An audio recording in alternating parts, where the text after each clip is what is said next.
This happened a long time ago, when I was a kid.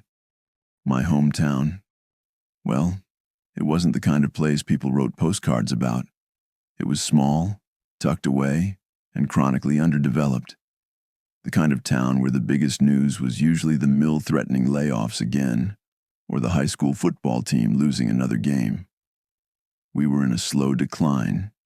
Everyone knew it, even if they didn't say it out loud. Hope was a scarce commodity, something people clung to in whatever form they could find. And that's where the disappearances came in. It was a known problem, a quiet, persistent ache in the community fabric.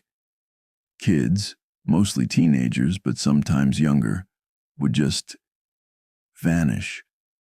One week they'd be in class, complaining about homework or dreaming about getting their driver's license, and the next, their desk would be empty.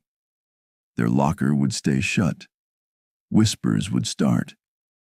The official line, the one that settled over the town like a comforting but threadbare blanket, was that they'd run away, gone to the city, seeking a better life, adventure, and opportunities that our stagnant town couldn't offer. And people, by and large, chose to believe it. It made a grim sort of sense. Who wouldn't want to escape? Who wouldn't yearn for something more than dusty streets and resigned faces? But even as a kid, something about it pricked at me. Why would everyone who left cut ties so completely? No letters home, no calls, not even a rumor trickling back through a friend of a friend. It was as if they'd stepped off the edge of the world.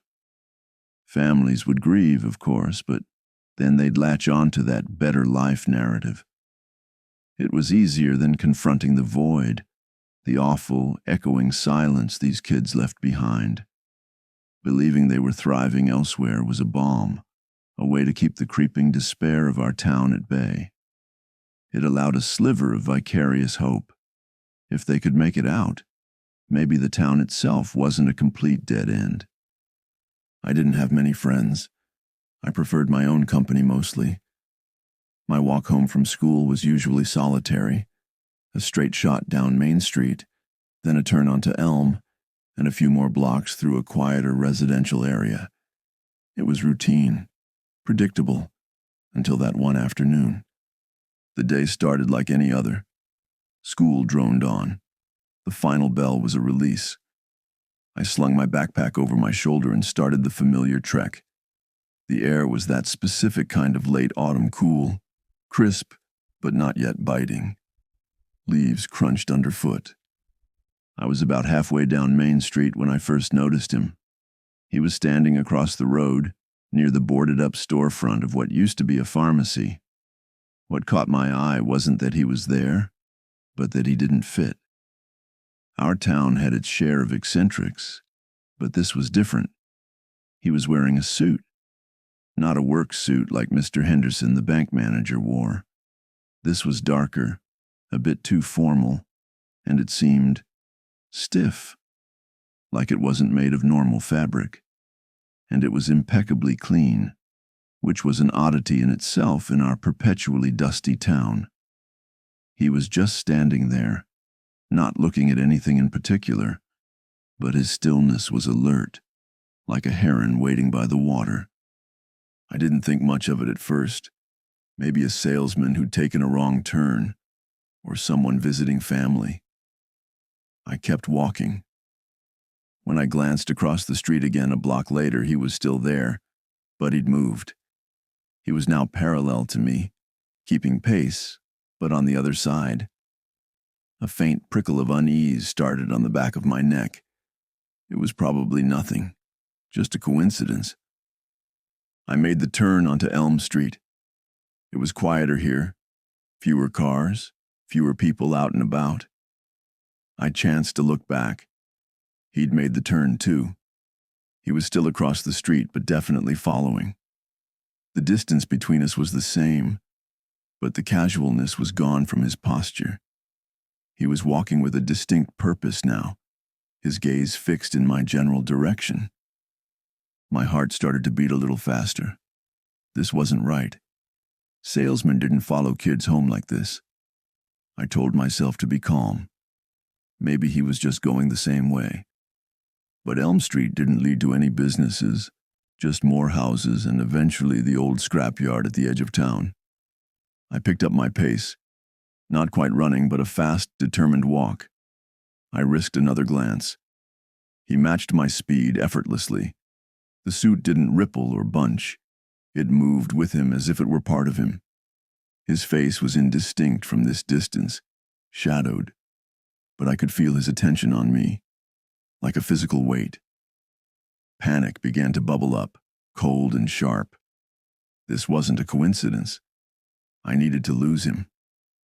Instead of continuing straight toward my house, I made a sharp, unplanned right onto a narrow alleyway that cut between two houses.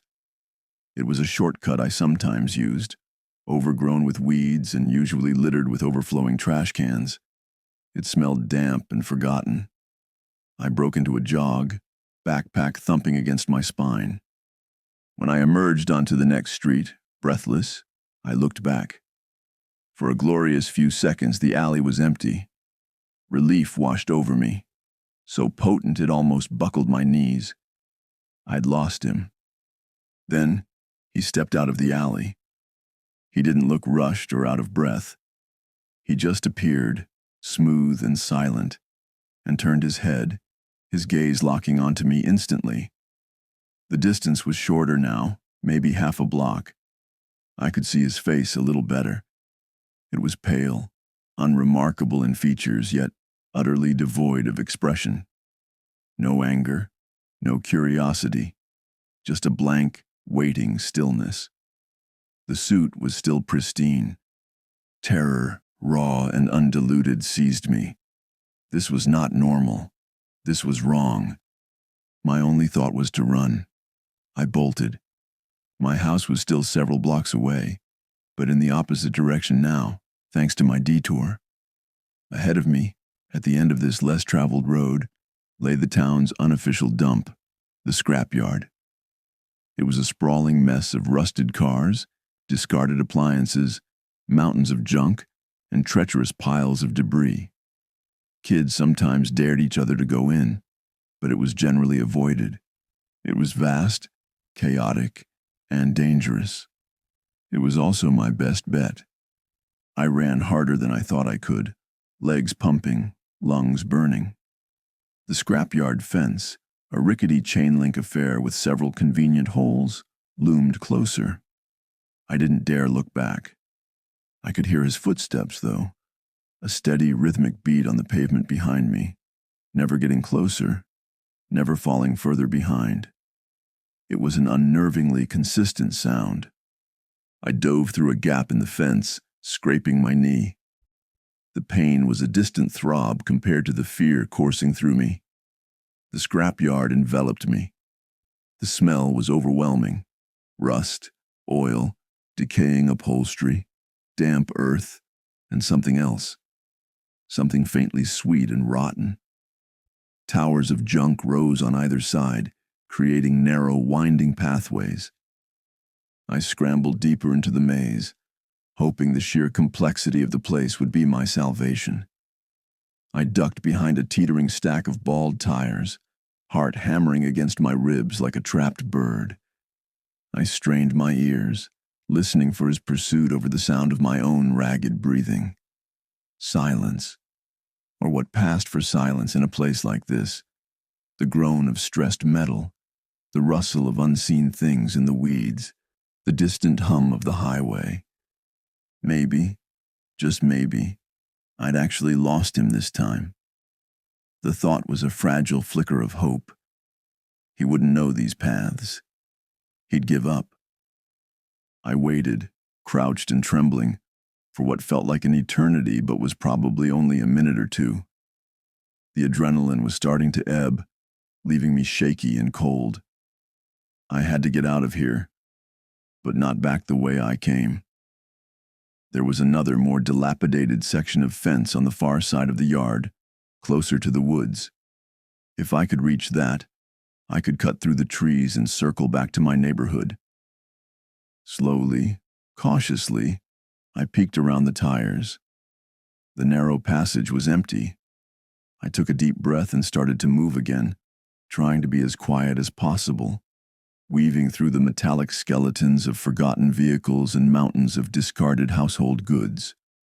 The sun was beginning to dip lower in the sky, casting long, distorted shadows that writhed and shifted with every gust of wind. The light was turning that burnished gold that signals the end of the day.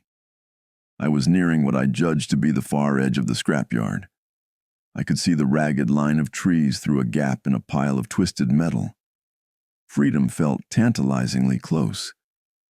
I navigated around a rusted-out hulk of an old pickup truck, its windows long gone, and then I froze. He was there, standing directly in my path, not 10 feet away, by the very gap in the fence I'd been aiming for. He was just there, as if he'd been waiting, as if he'd known exactly where I was going. My blood ran cold. Every nerve screamed. There was no surprise on his face, no triumph. Just that same blank, patient watchfulness. The impeccably clean suit seemed to absorb the fading light, making him look darker, more solid. He took a step toward me. A strangled sob escaped my throat. I didn't think. I reacted. I spun around and plunged back into the labyrinth of junk, deeper this time. There was no plan, just a desperate need for distance. This time, I heard him coming after me immediately, and he was faster, much faster. His footsteps weren't the steady, rhythmic pace from before. They were quick, unnervingly light, yet somehow covered ground at an impossible speed for someone in a suit navigating treacherous terrain. It was like he was gliding over the debris. Panic clawed at my throat, making it hard to breathe.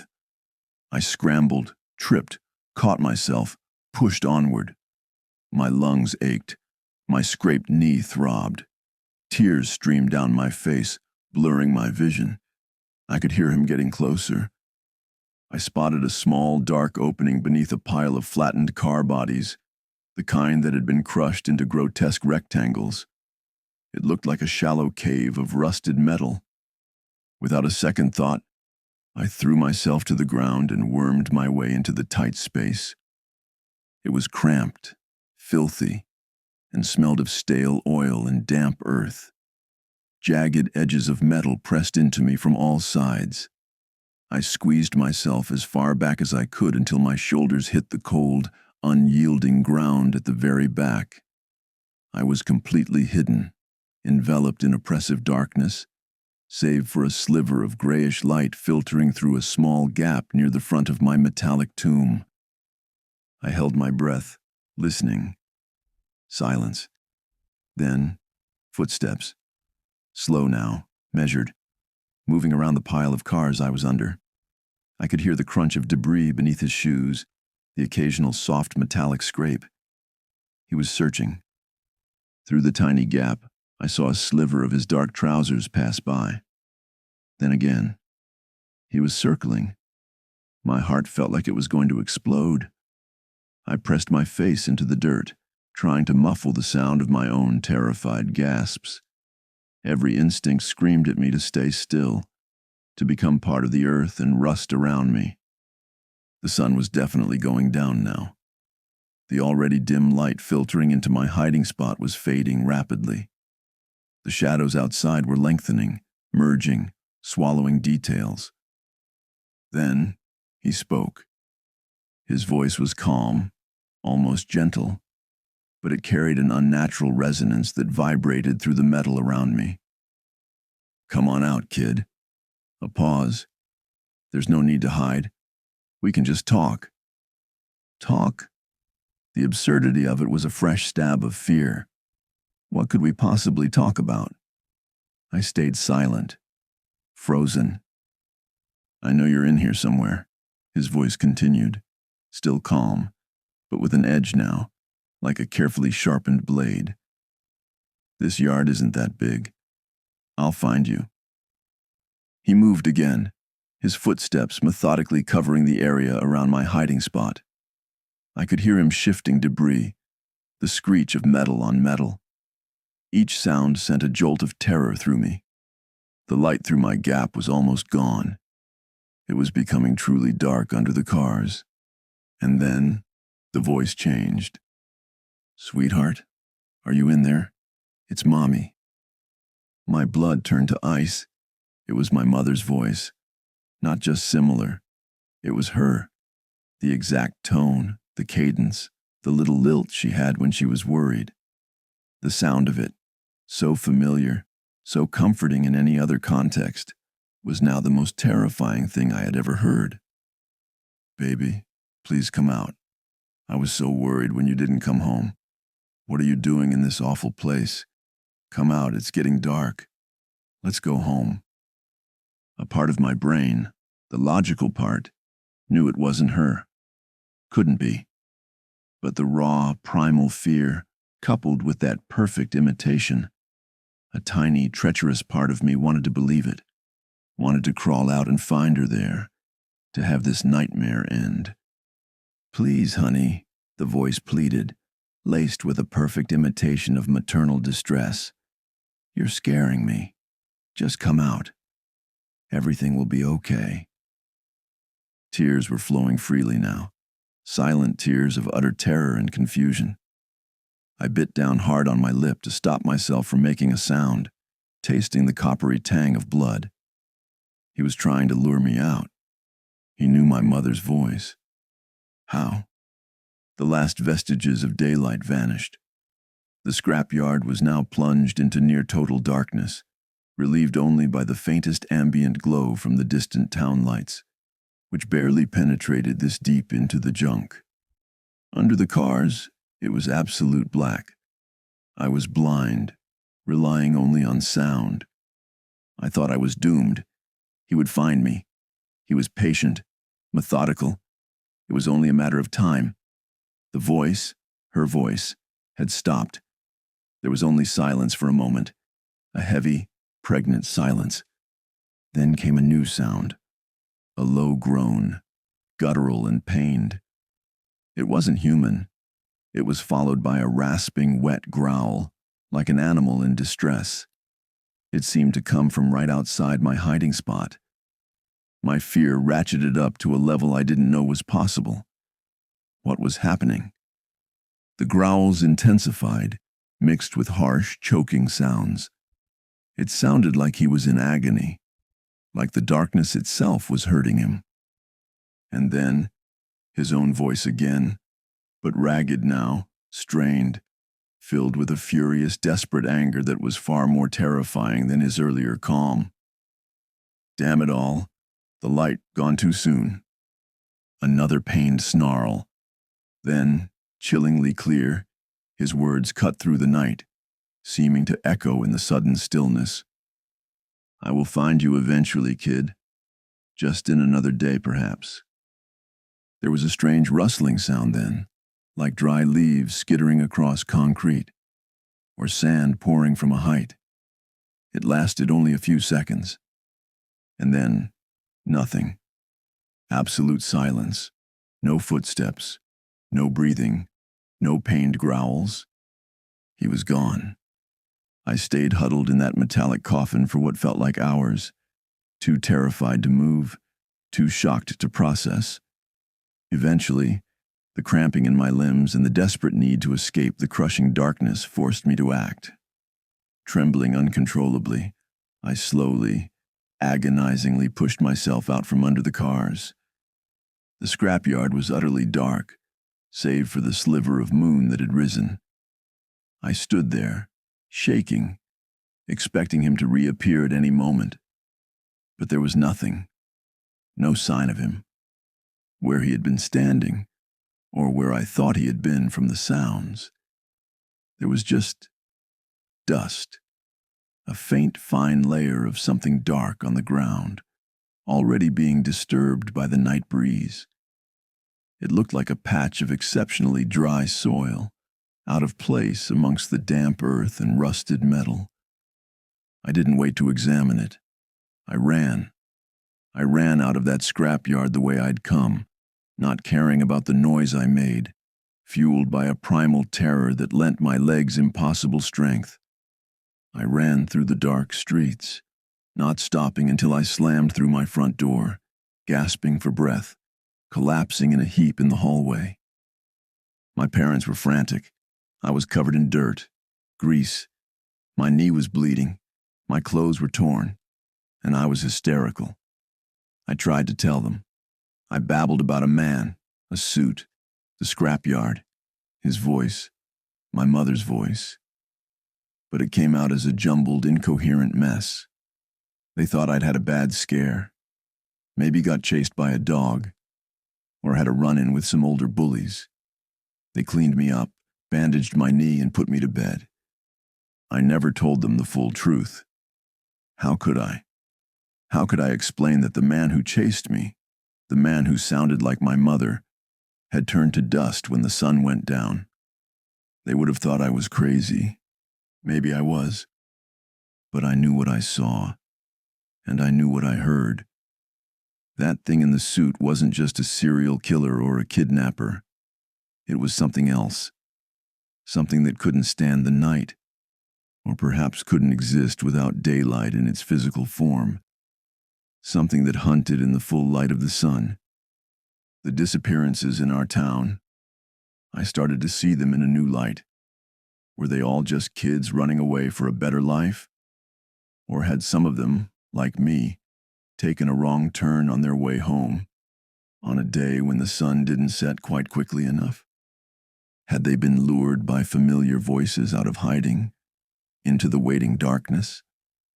The thought made me sick. That promise, "I will find you eventually, kid, just in another day perhaps," has haunted me ever since. I moved away from that town as soon as I could. I try to live a normal life, but I'm always aware of the sun. I don't like being out alone when it's full day, and sometimes on quiet evenings, when the shadows grow long, I think I hear a faint rustling, like dry leaves or sand.